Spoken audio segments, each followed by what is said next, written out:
Eu saúdo a todos os alunos e irmãos com a paz do nosso Senhor e Salvador Jesus Cristo. Ainda continuamos nesta restrição de aula presencial para vários alunos e por esta razão nós estamos alcançando os nossos queridos alunos através da nossa aula online. É um prazer da ETAD alcançar, atender, suprir necessidades da forma possível. Por isso nós estamos aqui para estudar a palavra do Senhor. E nós vamos nesta feita estudar a lição de número 5, que ela está no livro de Apocalipse, do capítulo 1 ao capítulo 5, tendo como o título Cristo e a sua Igreja. No primeiro parágrafo aqui, é importante os alunos memorizar, guardar, quando o autor deste livro, o saudoso pastor Antônio Gilberto, ele diz que o Apocalipse é um livro de muito difícil interpretação. O esboço da lição, nós temos aqui 5 esboços. O primeiro é a introdução ao livro de Apocalipse, o segundo, esboço do livro de Apocalipse, o terceiro é sistemas de interpretação de Apocalipse, o quarto, a visão de Cristo glorificado e o quinto, a visão de Cristo glorificado, sendo assim a continuidade. Os objetivos desta lição é, primeiro, identificar o tema do livro de Apocalipse, que é o primeiro texto. No segundo texto, nós vamos aprender a resumir o esboço deste livro. No terceiro texto, listar os 4 tipos de sistemas usados para a interpretação do livro de Apocalipse. E o quarto, discorrer sobre o ponto central do capítulo 1 de Apocalipse. E o 5, mencionar o significado dos 7 candeeiros mencionados no livro de Apocalipse. O texto primeiro tem a introdução ao livro de Apocalipse. Então, o livro de Apocalipse, quando nós passamos a estudar, nós encontramos a última mensagem de Jesus à sua igreja, quando ele diz, no capítulo 22, versículo 20, dizendo, certamente cedo venho. Através dos evangelhos, nós fomos ou somos levados a crer em Cristo. Os evangelhos, ele mostra o verdadeiro Cristo, mostra para os judeus o seu rei, mostra para os romanos, através de Marcos, o homem do trabalho, mostra para os gregos, os intelectuais, o homem sábio, inteligente, perfeito. E através de João mostra a universalidade do amor de Cristo para com a humanidade. Então, através das epístolas, nós somos levados a amá-lo. E pelo Apocalipse nós somos influenciados, incentivados a esperar um dia nas nuvens dos céus. O autor deste livro é muito bom entender e não confundir com João Batista. O autor deste livro é João, o Evangelista. E João teve alguns privilégios, eu digo assim, privilégio, mesmo ele estando presente, ou seja, assistindo o julgamento de Jesus e sua crucificação, ele demonstrava ali fidelidade, firmeza, amor, tenacidade, coragem. Aquele homem que deitava a sua cabeça no peito, no seio do Senhor e agora o acompanhou em toda a sua trajetória. O Irineu, que era discípulo de Policarpo, ele, por sua vez, discípulo de João, ele afirma que após o retorno do exílio da ilha de Patmos, João permaneceu na cidade de Éfeso até sua morte durante o reinado de Trajano. E todo mundo sabe que Patmos era uma ilha árida, rochosa, ficava ali no mar Egeu, escolhida pelo governo romano para exilar os criminosos de alta periculosidade. Mas João estava ali pelo amor do Evangelho de Cristo. O local e época do livro. João ele pastoreava a igreja de Éfeso, quando ele foi enviado para ele de Patmos por Domiciano, no ano 95 depois de Cristo, quando ele fez aquela perseguição ferrenha contra todos os cristãos, que ele foi denominado, caracterizado como segundo Nero pela sua perversidade e o grau de crueldade, da forma que ele procurava avassalar o povo de Deus. E nesse momento, nesse íntere, foi escrito o livro de Apocalipse, mais ou menos no ano 96 depois de Cristo. Quando nós estudamos a bibliologia, a gente observa que há uma discrepância de datas, né? Mas aqui está 96 depois de Cristo, chamado Ano Domini. A divisão geral deste livro é o seguinte: primeira parte aqui fala que é concernente ao Senhor Jesus, quando ele diz assim, coisas que viste. A segunda parte, que é muito importante, se a primeira está no capítulo 1 e versículo 19, a segunda está no capítulo 2 e 3, que é concernente à igreja. A igreja de Cristo, quando diz as que são. Na parte 3, é concernente às nações gentílicas e o estabelecimento do reino de Deus através da igreja. Por isso ele fala aqui no capítulo 4 ao capítulo 22, dizendo, eis as coisas que hão de acontecer. Então, essa última divisão aqui, ela compreende a 70ª semana de Daniel, que nós já estudamos na lição anterior, no capítulo 9, versículo 27, e no capítulo 6, no versículo 6, capítulo 6 ao 19, que nós vamos estudar aqui nesta matéria. Então, o tema do livro de Apocalipse, que todo livro tem um tema. O que é que o autor quer dizer para a gente? Então, o tema deste livro é a revelação pessoal de Cristo em glória em sua vinda. Temos aqui uma advertência aos estudantes da Bíblia, a nós que somos estudantes. Quando o comentarista, muito minucioso, ele sugere, orienta que devemos estudar 1 Coríntios capítulo 10 ao 16, meditando cuidadosamente, versículo por versículo, para depois prosseguirmos o estudo. E ele ressalta aqui que os versículos 14 e 15, na versão Almeida corrigida, adverte o seguinte: o homem natural não compreende, porque aqui há muitos embates, muita discussão, porque quando ele fala aqui, ele caracteriza o homem natural e o homem espiritual. Nós sentamos como estamos hoje diante de uma faculdade, de uma grande faculdade, e nós estudamos a palavra de Deus de forma sistemática.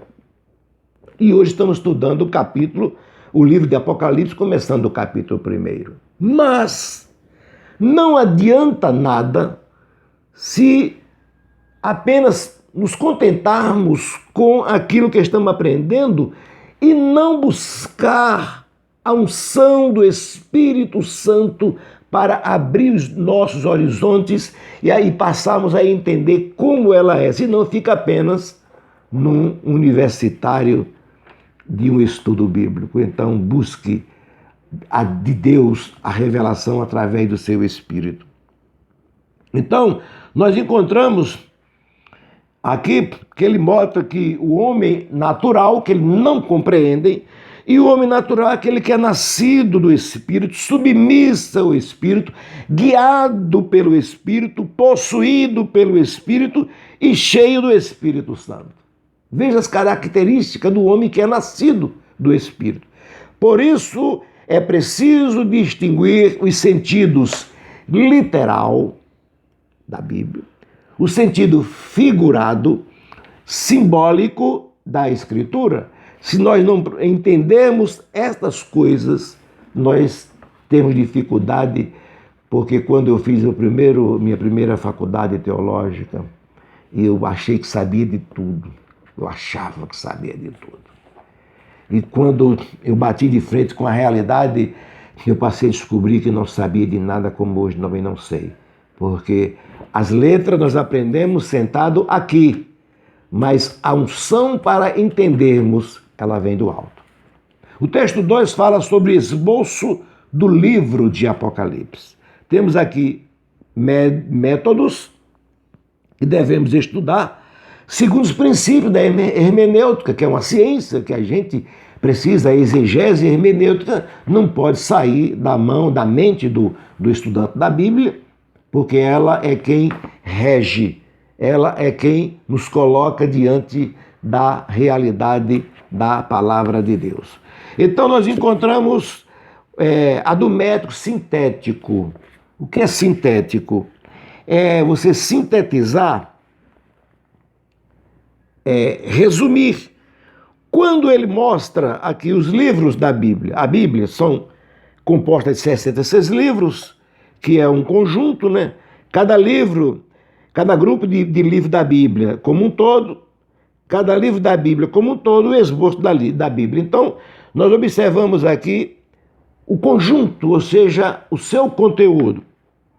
Quando passamos a estudar, fazer o estudo sintético, nós observamos aqui, estudo sintético da Bíblia.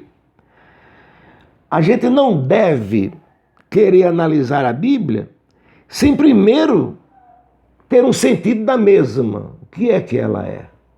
Então, o comentarista coloca aqui como fazer um estudo sintético, porque no livro como esse não dá para comentar, fazer o esboço de Apocalipse na sua íntegra. Por isso é um estudo sistemático. E ele compara aqui, como um homem que vai comprar uma fazenda, uma propriedade, e ele sobe numa montanha. Hoje não precisa, colocamos o drone, e o drone vai lá, né? Os engenheiros de Minas, quando eles querem explorar uma pedreira que ainda está imersa dentro das matas, entre os arvoredos, ele coloca um drone, o drone vai lá monitorando. Então, é como sintetizar. Ele sabe que tem ali côncavo, recôncavo, rochas, mas ele não conhece ainda antes que ele desça no solo. Então, nós estamos apenas pairando, fazendo aquela observação, monitorando. É o que nós estamos fazendo aqui. O esboço do livro de Apocalipse, nós temos aqui o capítulo 1, que é a visão de Cristo glorificado. Capítulo 2 e 3, a igreja no passado e no presente. Capítulo 4, a igreja arrebatada. Capítulo 5, a igreja glorificada. Capítulo 6 ao 18, a grande tribulação. Capítulo 19, a volta pessoal de Jesus em glória. E o capítulo 20, o milênio e o juízo final. E 21 e 22, o perfeito estado. Quando ele fala do capítulo 1, que é a visão da igreja glorificada, trata-se de uma visão de Cristo como ele se encontra hoje no céu. É o que diz aqui no capítulo 1, como ele está no céu. No capítulo 2 e 3, a igreja no passado e no presente. Nós observamos que as 7 igrejas que são abordadas aqui no período da igreja, como corpo de Cristo. Então, nós observamos que foram 7 cartas, as 7 igrejas, cada uma ela recebeu sua carta. Agora pergunta, por que o 7? Primeiro, o 7 é um número da perfeição, e aqui é um número representativo. O próprio Paulo, Ele escreveu 13 cartas, mas 6 foi dirigida a diversas igrejas. Inclusive, ele escreveu para Éfeso. Então, as outras foram para as pessoas e não para igrejas. Então, é por isso que o número 7, ele tem aqui um sentido representativo da perfeição de Deus em conduzir as coisas. No capítulo 4, a igreja arrebatada. O arrebatamento de João, a altura do capítulo 4, prefigura. É um tipo da igreja arrebatada. Por quê? Porque João sabe, o corpo ficou aqui, mas ele foi direto aos céus. Então prefigura a simbologia da igreja arrebatada. No capítulo 5, a igreja glorificada, são representadas aqui pelos 24 anciãos, 12 apóstolos e os 2 discípulos, já aponta já para o futuro. Quando a igreja for glorificada entre os salvos de todas as tribos e nações, que dar-se-á o início dessa glorificação no arrebatamento da igreja através da primeira ressurreição. Do capítulo 6 ao 18, aqui insere a grande tribulação, que é um período jamais passado pelo homem, pelas autoridades e por todos os locais. Então aqui fala sobre a grande tribulação, que é após o arrebatamento da igreja, que virá sobre aqueles que ficaram tanto gentios como judeus. No capítulo 19, aí fala agora da volta pessoal de Jesus Cristo em glória, porque no arrebatamento da igreja, ele virá para os seus santos. Ele ficará nos ares e a igreja subirá, como disse Paulo na primeira carta aos Tessalonicenses. Agora, no final da grande tribulação, ele virá com os seus santos. Ele vem e ele pisará no Monte das Oliveiras. No capítulo 20 vem o milênio, o juízo final. Aí é glorioso. Nós observamos que no final da grande tribulação, e podemos dizer que não tem ser piores em toda a história, o anticristo e o falso profeta. A Bíblia diz que eles serão lançados vivos, eles não terão direito a julgamentos, a interrogatórios, porque as suas próprias ações já o condenam na última instância. Não tem mais saída. Satanás, ele é preso para que o reino milenial de Cristo seja perfeito, que é com juízo e equidade. Sempre Deus quis estar com o homem. No final, Satanás será solto, chamado um tempo probatório. O que é isso, pastor? De provas.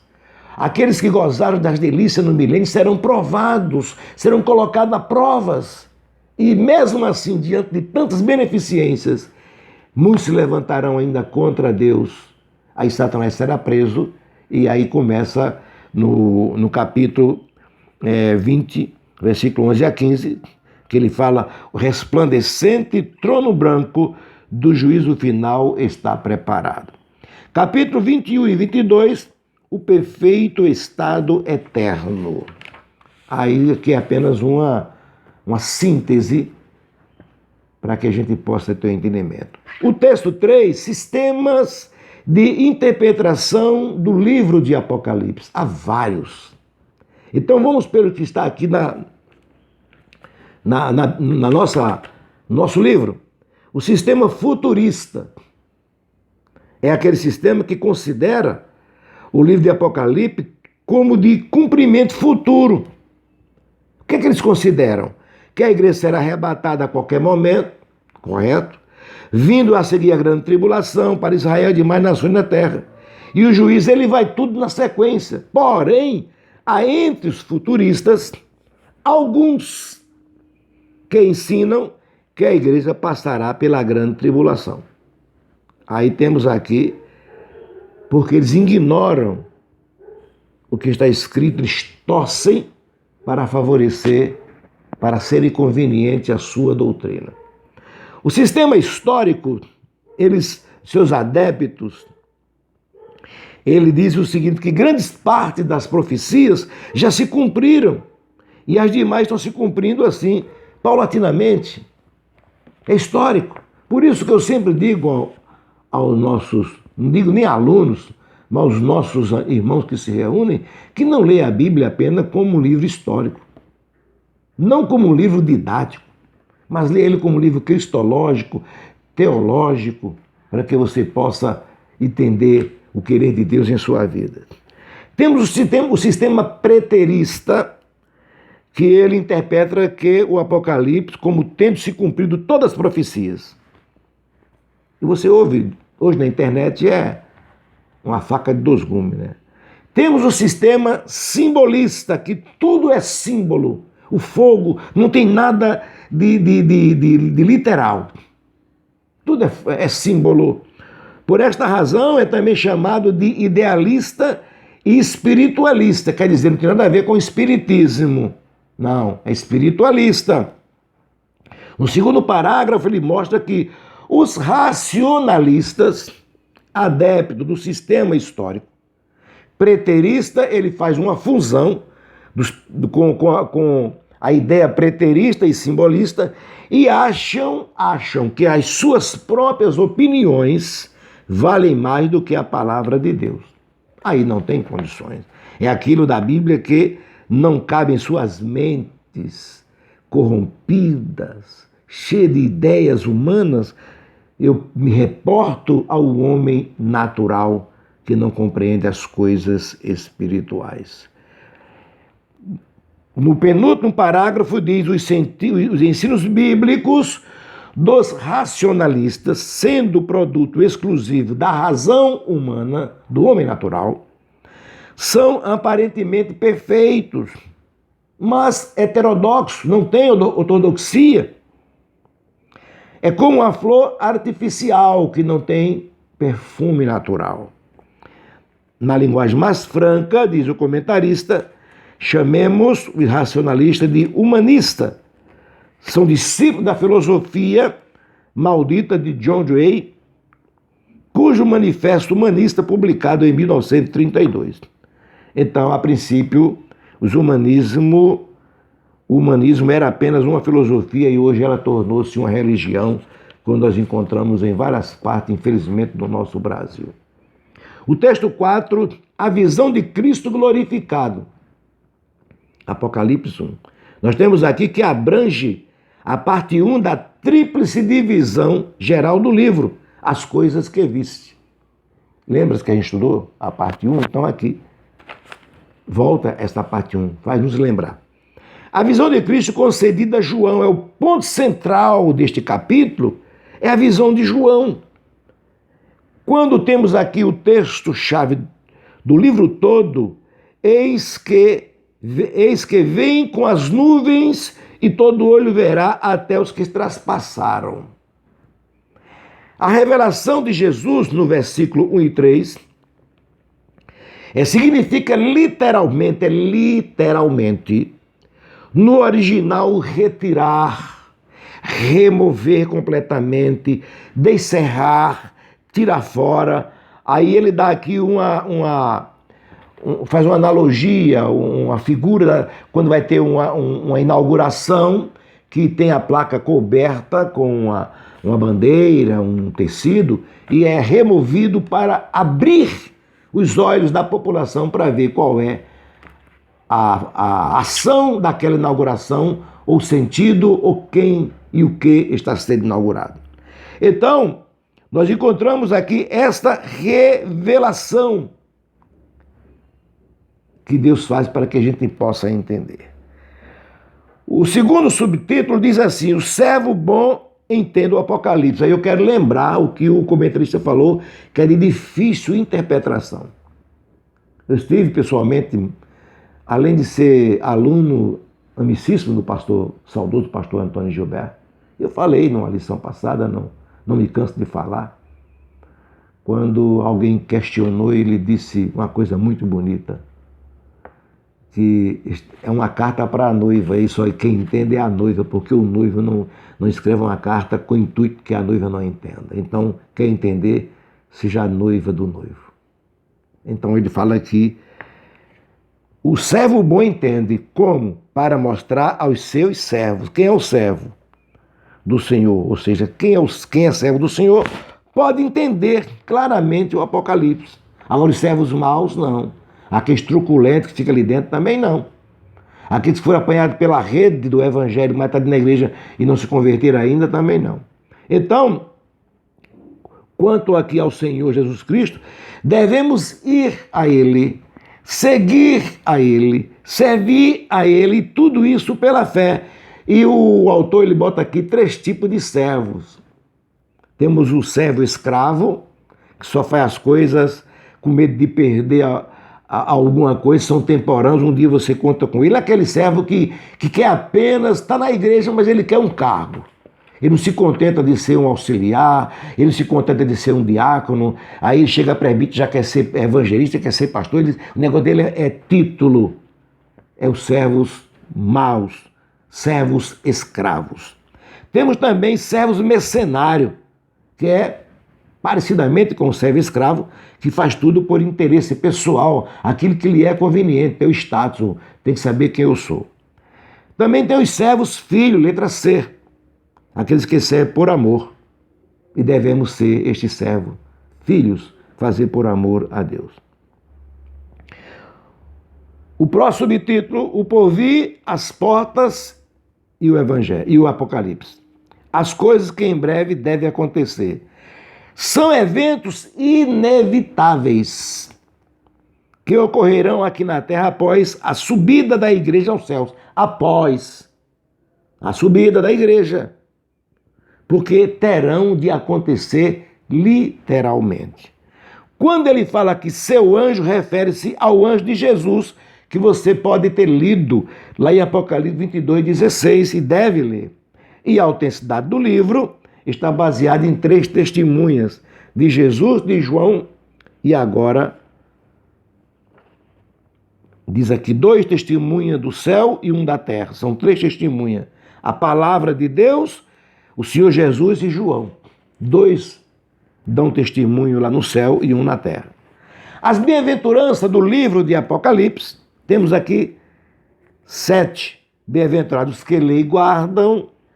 Bem-aventurados os mortos que desde agora morrem no Senhor. Bem-aventurado aquele que vigia e guarda suas vestes. Bem-aventurado aquele que são chamados a ceia das bodas do Senhor, que é depois de Apocalipse, da grande tribulação, lá no finalzinho. Bem-aventurado aquele que tem parte na primeira ressurreição. Número 6, bem-aventurado aquele que guarda a palavra da profecia deste livro, guarda, não apenas ouve. E 7º e último, bem-aventurado aqueles que lavam as suas vestiduras no sangue do Cordeiro. Temos aqui a obediência aos preceitos divinos, quando diz assim, guardam as coisas nela escrita. No versículo 3, e há 7 vezes no livro a expressão os que guardam, ou alguma expressão similar a aqueles que guardam, que devem guardar. Nós temos aqui da letra A até a letra G, quando ele diz o seguinte, e guardam as coisas nela escrita, B, que guardam até o fim as minhas palavras, C, guardaste a minha palavra, D, porque guardaste a palavra da minha perseverança, e vai sempre até a letra G, discorrendo sobre o dever, o compromisso de guardar. Não é apenas ler, não é ter uma estante cheia de livros apenas para fazer um status, não. É alimentos para a nossa alma. Por que 7 igrejas? João, as 7 igrejas que se encontram na Ásia. Então está aqui a igreja de Éfeso, Esmirna, Pérgamo, Tiatira, Sardos, ou Sardes, né? Filadélfia e Laodiceia. Então nós observamos que fica atualmente, não é o continente asiático aqui, é a Ásia proconsular, que ficava ali na Ásia Menor. E vem a questão aqui, por que 7 igrejas? Por que elas foram escolhidas? É tanta interrogação sobre isso. porque elas representavam períodos da igreja, ou seja, do currículo, da história da igreja. Ela apresentava desde o seu início até o fim. Então nós observamos que Paulo ele foi o grande missionário nessa região. Paulo conhecia as igrejas e podemos observar aqui que da parte de Deus e para os seus, as cartas vieram. Quando diz graça e paz a vós outros, são duas coisas imprescindíveis ao cristão: graça e paz. Graça, todo mundo sabe que é o favor que nós não merecemos. E paz é aquela tranquilidade para viver em meio de uma guerra. Você só sabe o que é uma paz quando você está no vendaval. Tem paz na bonança, todo mundo tem. Então, por isso que Jesus falou, bem-aventurados são os pacificadores, porque eles verão a Deus. É na tormenta.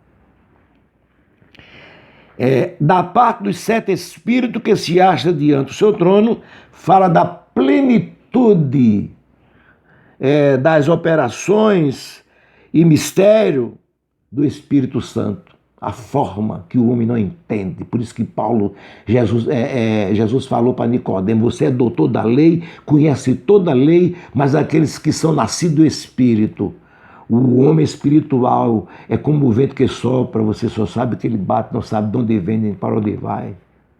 Então, precisamos ser aquele homem espiritual sempre, para entendermos a palavra de Deus. Aquele que nos ama pelo seu sangue nos libertou dos nossos pecados. E aqui nós sabemos que trata-se da pessoa maravilhosa de Jesus. Texto 5, a visão de Cristo glorificado, dando continuação. A certeza da vinda do Messias à terra, porque ele disse, todo olho o verá. Aqui é na segunda fase da sua vinda. A primeira virá nas nuvens dos céus, encontraremos com ele nos ares, e a segunda, ele vai descerá na terra e pisará no Monte das Oliveiras. Quando ele fala aqui, até os que traspassaram, ele refere aos seus irmãos, segundo a carne, ou seja, os judeus. Vai ver também que desprezaram, porque quando ele descer na nuvem dos céus, o remanescente de Israel ainda está lá para contemplar o cumprimento da palavra de Deus. Certamente, amém, é a primeira palavra de origem grega, tá? No original, e a segunda é de hebraica, que indica que Jesus virá tantos para gentios como para judeus no dia da grande tribulação. O alfa e o ômega é o princípio e o fim, e nós sabemos que ele é o começo e o fim de todas as coisas. João, o profeta proclamador da mensagem de Deus, nós observamos aqui que João era um homem espiritual quando disse, achei-me em espírito no dia do Senhor. Na ilha de Pátimos, naquele lugar muito difícil, adverso. Não tinha motivo para João adorar a Deus. Hoje, quando alguém quer adorar o Senhor, nas igrejas exige qualidade de microfone, luminosidade, qualidade de som. Os verdadeiros adoradores adorarão ao Senhor Espírito em verdade. E João estava lá no lugar adverso, lembrando de Paulo e Silas naquela masmorra imunda, mas adoraram o nome santo do Senhor. Por esta razão ele diz que achei-me em espírito, e numa versão brasileira diz, fui arrebatado pelo Espírito no dia do Senhor. 4 vezes João declara que se encontrou nesse estado. No dia do Senhor, trata-se do domingo,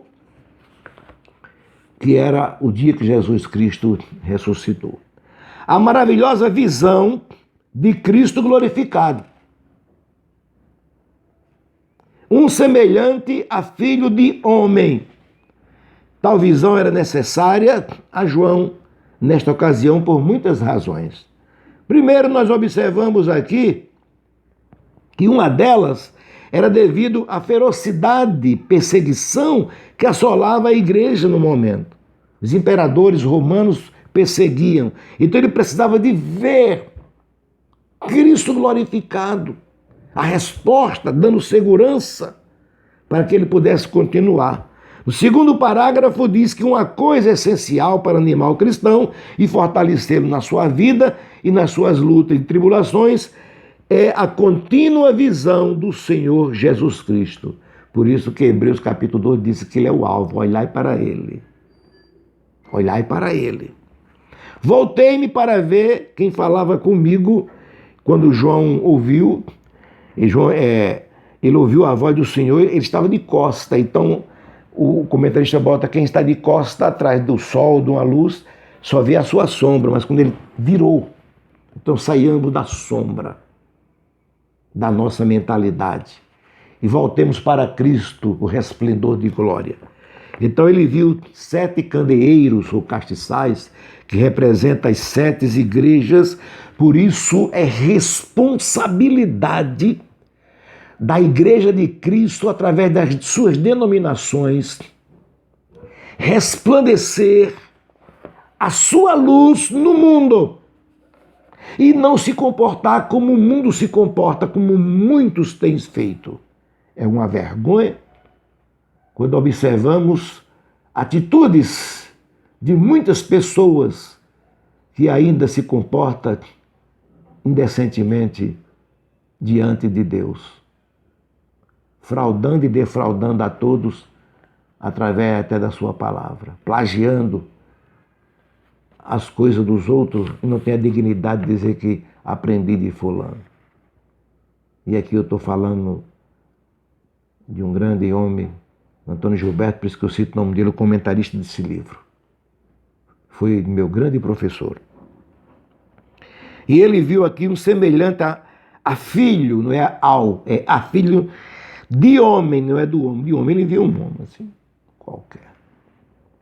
Assim também Estevão viu e disse: eis que vejo o céu aberto, vejo o Filho do Homem em pé à destra de Deus. Atos, capítulo 7, versículo 56. E Paulo declara assim em sua epístola que há um só Deus, um só mediador entre Deus e os homens, Cristo Jesus, homem. 1 Timóteo, capítulo 1 e versículo 5. Capítulo 2, versículo 5. Daniel também viu. Então nós observamos aqui que Jesus Cristo agora como juiz. Ele não é mais como sacerdote, não está nessa visão, está como juiz. A sua cabeça e cabelos eram brancos como a alva lã, como a neve. Isso mostra o quê? Respeito à honra e pureza. Observando Provérbios capítulo 16, versículo 31 e Marcos 9, 3. Seus olhos, como chama de fogo, chamas a forma de prescrutar. Ninguém está oculto aos olhos de Deus. Passa nada. Vai além de qualquer tipo de raios, raio-x, raio gama, seja o que for, ele vai estar muito mais além. E sobre os seus pés, que ficarão todos os seus inimigos, quando ele vier, João disse que era como semelhante a bronze, reluzente, polido. Não é mais aqueles pés sangrando, mas polido. O Cristo glorificado nos céus. E ele segue aqui dizendo: eis o que aqui não gosta de autolouvores, da oração coletiva, volumosa, quando o povo se reúne. Como poderão viver lá no céu, naquele barulhão, como fosse de muitas águas, como uma cachoeira? É claro que não se fala de um barulho oco, como se vê hoje nos últimos dias, né, que é uma vergonha. Hoje deixaram os cultos para shows, estão vendendo, comercializando, e tem crente bebendo água suja. Parece um teatro. São louvores que Deus não aceita, como diz lá em Amós. Infelizmente.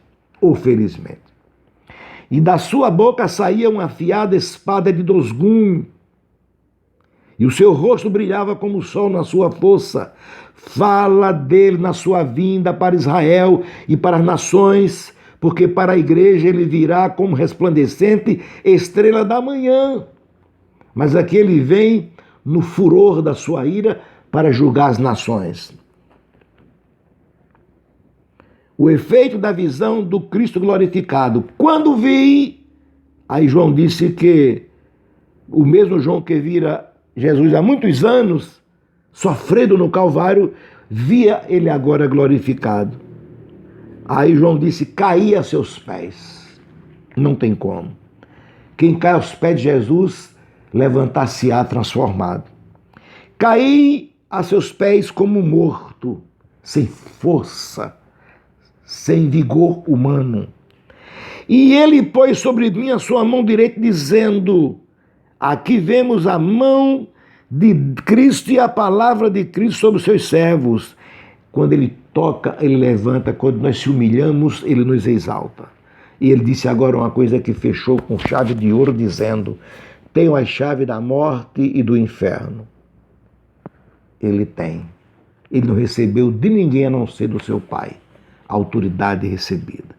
Então aqui nós encerramos falando sobre, nas línguas originais do hebraico e grego, falando sobre o inferno, que é sepultura, na língua portuguesa, tem o Hades, Tártaro, Abaddon, Abusos, Geena, Tofete e outras coisas, né? Então, em resumo, vejamos 3 resultados que devem ocorrer em nós quando estamos no Espírito. Primeiro, ouvimos algo do céu, versículo 10, vemos algo do céu e humilhamos aos pés de Cristo. Que Deus continue abençoando você, que faz parte desta escola. Deixe o seu like, compartilhe, se inscreva, para Deus te abençoar. E até a próxima lição, a lição número 6, se Deus assim permitir. Amém?